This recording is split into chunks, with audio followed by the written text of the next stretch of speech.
प्रत्येक भागामध्ये आमटी बनवण्याची पद्धती आणि चव दोन्हीही वेगवेगळे असतात. आज आपण पंढरपूरची प्रसिद्ध बाजारी आमटी बनवतो आहे. बनवायला ही आमटी अगदी सोपी आहे, पण चवीला खरंच खूप भारी लागते. ही आमटी गरमागरम वाफाळत्या भाताबरोबर खायलासुद्धा मस्त लागते आणि गरमागरम भाकरीसोबत कुस्करून खायलासुद्धा मस्तच लागते. नक्की ट्राय करून बघा. तर इथे मी कुकर घेतलेला आहे. यामध्ये मी इथे सर्वात आधी घालणार आहे तुरीची डाळ. ही 4 चमचे घेतलेली आहे. 1 चमचा मसूरची डाळ घेतलेली आहे. 1 चमचा मुगाची डाळ, सोबतच 1 चमचा चणा डाळ घ्यायची आणि 1 चमचा उडदाची डाळ घेतलेली आहे. आता ही सर्व डाळी आपण 2 ते 3 वेळा पाण्याने स्वच्छ धुवून घेणार आहोत.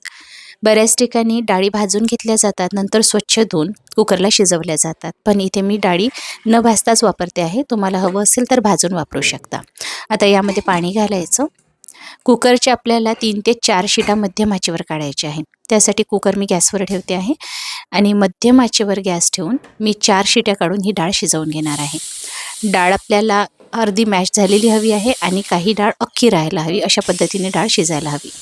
चला, कुकर जोवर गार होते आहे तोवर आपण कांदा भाजून घेऊया. पॅनमध्ये 1 चमचा तेल घालायचं. तेल गरम झालं की 2 उभे आणि पातळ चिरलेले कांदे घालायचे. कांदा आपल्याला हलकासा तांबूस रंग येईपर्यंत परतायचा आहे. नंतर यामध्ये 1 उभा पातळ चिरलेला टोमॅटो घालायचा. टोमॅटो आणि कांदा छान शिजवून घ्यायचे आहे.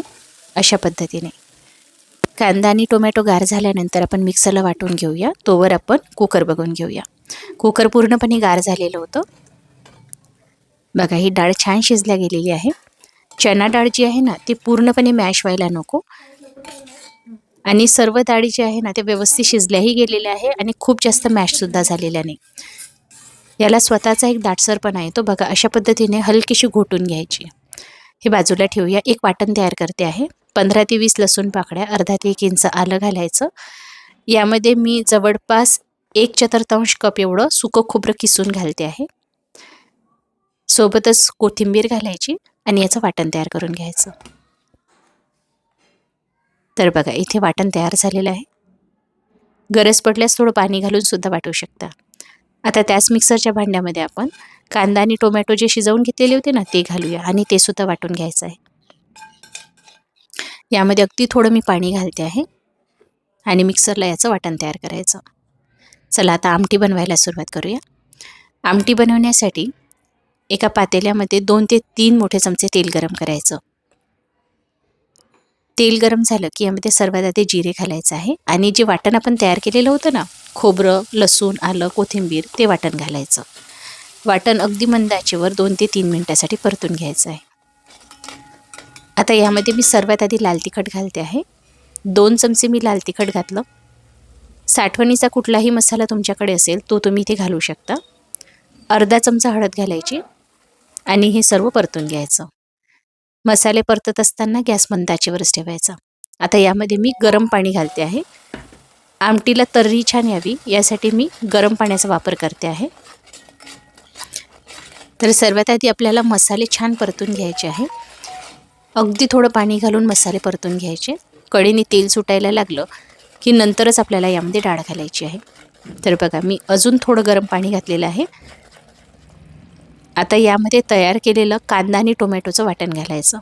हे कांदा आणि टोमॅटोचं जे वाटण आपण घातलेलं आहे ना, त्यातला कच्चेपणा जोवर निघून जात नाही तोवर आपल्याला छान परतून घ्यायचं आहे. कांदा आणि टोमॅटो भाजून घेतल्यानंतर जेव्हा आपण मिक्सरला फिरवतो ना, त्यामध्ये हलकासा कच्चेपणा येतो. त्यामुळे वाटण छान परतून घ्यायचं, म्हणजे आमटीला कच्ची अशी चव येणार नाही. बघा, कढईने तेल सुटलेलं आहे ना. आता यामध्ये आपल्याला शिजवलेली डाळ घालायची आहे.